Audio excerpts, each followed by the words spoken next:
What a headshot! What a head! How's it, guys? This is Dayvy, FPL, and welcome back to the Fantasy Premier League video here on my channel. Now in this video, I'll be taking you through my transfer plan for the upcoming Game Week 3. So now that Game Week 2 has concluded, we don't have a Monday night fixture, it finished yesterday on Sunday, I can give you guys my latest transfer plan with 2 free transfers. Now I've actually already used one of those free transfers last night, and I'll update you guys on that move throughout this video. So as usual in these transfer plan videos, I'm going to first take a look at how Game Week 2 went, before turning the attention to Game Week 3 and my current team selection. So if that's what you guys are interested in, sit back, relax, and let's get straight into it. So going over our Game Week 2 review, as you guys can see on the right hand side, 72 points scored in this game week, which was slightly above the average of 69. Now unfortunately in terms of the overall ranks wasn't enough to kind of cement a green arrow, but as mentioned I'll only be showing my overall rank from Game Week 10 onwards as the ranks are so volatile at the moment. Now Game Week 2 was pretty exciting, we had the triple captaincy, we had some differential players scoring big. I just wish I had some of those differentials in my team as how many of my players actually got points. But let me know in the comments down below how your game week went. Was it a good week, a bad week, or an exceptional one? I've seen some plus 100 point clubs. Now I'll be going through each player discussing how they kind of performed as well as the overall points that took us to 72. So let's start off on the bench, and at least this week our bench looks better than Game Week 1, only Bentley didn't feature. So Winks got 2 points as an expectation, basically every single game week he's probably going to score 2, and Harwood Bellis as well losing the clean sheet. The biggest surprise though was going to be Ben Johnson from Ipswich actually getting the assist for the first goal, but then went to conceded a few to Man City. Most importantly though, he did start the fixture, and that's what he wanted, so that's another 4.0 that we can rely on. Now goalkeeper was going to be unchanged, it's Henderson. I'm quite worried about the Crystal Palace goalkeeper at the moment, just hasn't been getting as many points as I would hope for. Now at 4.5, there's been a few other options that have been actually outscoring him, and losing Anderson, I don't know if that Crystal Palace defense is going to improve. So only the 1 point for him, didn't even manage to get any saves to redeem for the fact that he conceded 2 goals, and even though he's quite cheap at 4.5, I expect him to do a little bit better. At least our defensive department did kind of rack up some points, starting off with Trent, only the clean sheet though, no attacking return, but he did create a few chances in their fixture against Brentford. Just seems like a great asset from an attacking and a defensive point of view, and it seems like under Arne's slot, Liverpool seem a bit more controlled and a bit more defensive.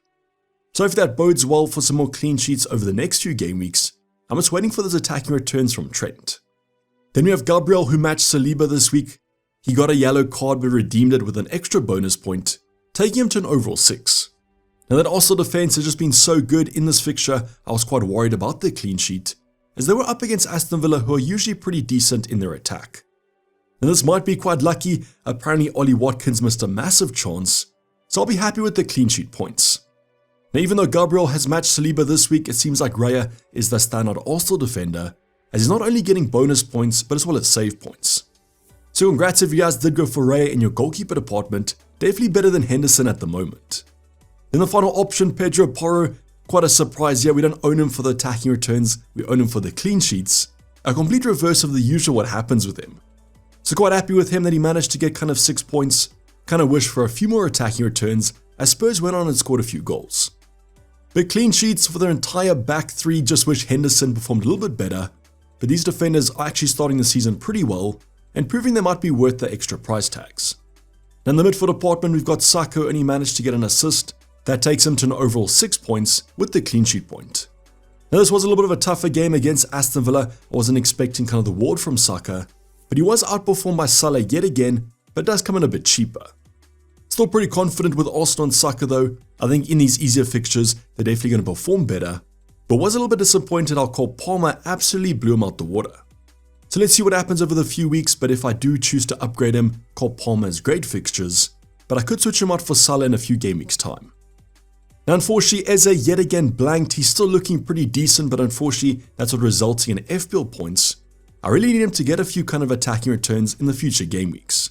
Very hard position though at the moment, okay fixtures coming up and the stats look good, just hasn't been there from an FPL point of view. It's a little bit unlucky though on this Eze pick, I wish he scored a few more points, but I'll probably keep him for the future game weeks. The next player though is quite hard to justify keeping for a few extra weeks, and that's NKUNKU for Chelsea.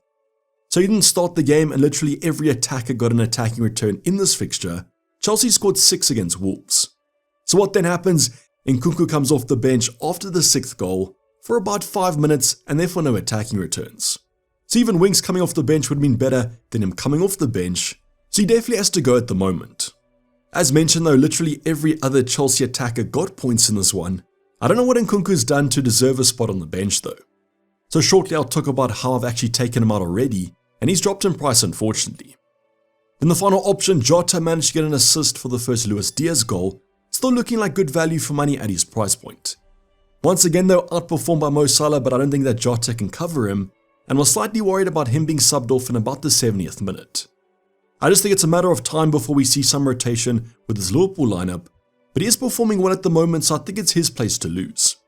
Once again, we had almost a big chance from a Trent assist. I'm just waiting for this combination to reap the rewards. So overall, as you guys can see, once again, it's Saka and Jota getting us those points. Eze and NKUNKU continue to disappoint. Now up front, the big question this week was, should you triple captain Erling Haaland? And after the outcome, the answer was definitely yes. So not every week that Erling Haaland does score a hattie, but against Ipswich at home, it probably was a little bit expected. So he scored a massive 17 points. So if you guys have used the triple captaincy and you're questioning whether that was the right decision, I'm here to tell you it definitely was. Pretty unlikely that another player scores 17 points even in a double game week. So let's see what happens though, I guess, if someone scores a massive score at the end of the season, but at the moment, I think it's an absolute W.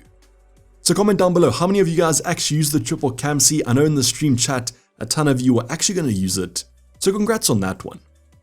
Then next up, we've got Isaac, who disappointed unfortunately. With 11 men, Newcastle looked even worse, and he ended up blanking and Anthony Gordon took all the headlines. So it was one of those days, I guess, if you went for the double up with Gordon, congrats on the points. But I've seen a few people shipping Isaac out, but I think I'm probably going to wait. Another player that unfortunately blanked is going to be Muniz from Fulham. Ownership went up with that Dom Solanke injury, but can't believe he really blanked against Leicester. Really needed him to score in this one because, as mentioned, I'm quite worried about him being benched for Raul Jimenez, but he still took a bunch of shots.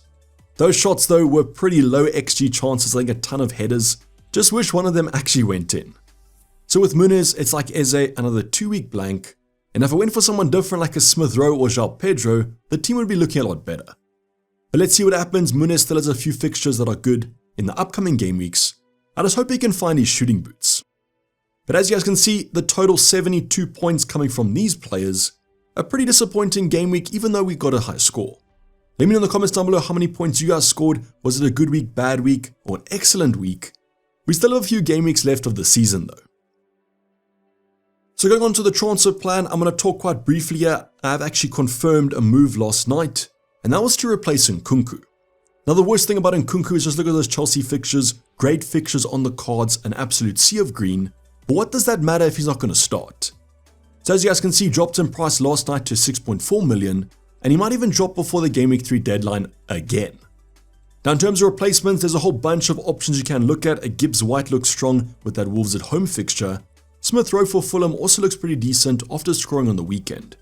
Now you could go kind of sideways, go for another Chelsea option that hopefully will get more minutes, but I personally am avoiding Chelsea at the moment unless I go for Cole Palmer.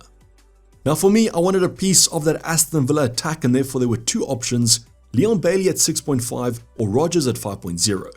So both these two options I expect to do quite well, but I've gone for the cheaper one, as because there's not much in it, I decided to save the value. So I do expect both Bailey and Rodgers both to feature, and therefore the cheaper price point, I just hope that he can match Bailey's performances. Now the simple reason for going for Aston Villa is the next 4 fixtures, Leicester, Everton, Wolves and Ipswich. All 4 of those teams have been conceding the most XG in the Prem at the moment, and that's why I want a piece of this Aston Villa attack. So I do rate Bailey as well, also a Smith Rowe, but I wasn't too fond of doubling up on that Fulham attack at the moment. So this might be quite a template one, but usually the template transfer makes the most sense. 5.0 is a ridiculous price tag if Rodgers starts every game in the next 4. So this transfer was confirmed last night, and therefore I do have one extra transfer, but let's see how the team sets up before we talk about that. So on screen right now, I'm going to go over the actual starting 11 and the bench for Game Week 3, just to show you guys what I'm dealing with, and then we can go over the second transfer. So the bench once again kind of picks itself, very consistent bench for the next few game weeks. It's Bentley, Winks, Harwood, Bellis and Johnson. Fixtures are okay if some of these options do have to come off the bench, but hopefully they don't. Now goalkeeper once again is going to be Henderson against a Chelsea team that just scored 6 goals. Let's just say I'm not super confident about a clean sheet. So let's hope some save points do come about for Henderson, but if I do choose to wildcard quite early on, he definitely is going to be departing our team. Now back 3 once again is Trent, Gabriel and Pedro Porro. The fixtures this week though don't look that great. Trent as United have been attacking pretty well. He offers that attacking threat though, those United games usually have a few goals in. Let's see if Trent can get an attacking return. Same with Pedro Porro, don't really expect a clean sheet and I do own Isaac, but once again quite an attacking defender. Then finally Gabriel against Brighton. Brighton one of the most informed teams at the moment, but I do trust that Arsenal defense quite a bit. Now unfortunately I have to play these assets even with their harder fixtures, as I don't trust Harwood, Bellis or Johnson. Now mid for department, it's Saka, Eze, Rodgers now and Jota. Rodgers replacing NKUNKU. So on the cards, I do think all these fixtures look actually pretty okay.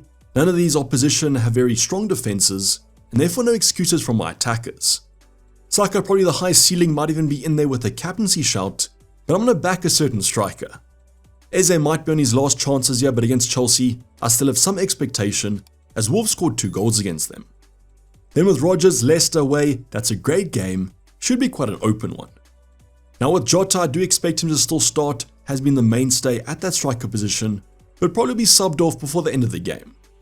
Now front line, got Erling Haaland as my captain. Could this be back-to-back Haddies? That might be a little bit much, and those West Ham defenders have actually been racking up the points. Then with Isaac, it's Spurs at home, I think it's going to be quite an open one, and at home Newcastle are usually a little bit better. Then our final option, Muniz against Ipswich. I know I said this last week, but surely Muniz gets something against Ipswich. If I come out of Leicester and Ipswich with only 4 points, that'll be massively disappointing. But with this front line, I'm still pretty confident, so hopefully they get me some points, as do our defenders and our midfielders. Now I do still have 1 free transfer, but I'm leaning towards maybe rolling with it. There are some other replacements. I could go for an Isaac to a Watkins with that extra 1.5 in the bank I have, but I'm willing to give Isaac one more chance. I think what I might do is kind of bank that for next week, maybe get an extra 1.0 and upgrade Saka to Salah before those 2 lovely home fixtures. I just want to make myself a little bit kind of versatile at the moment, and that's exactly why I did the Rodgers move in to get that money in the bank. But let me know your transfer plans in the comments down below. Are you like myself, have already done NKUNKU to Rodgers, or did you go for someone different?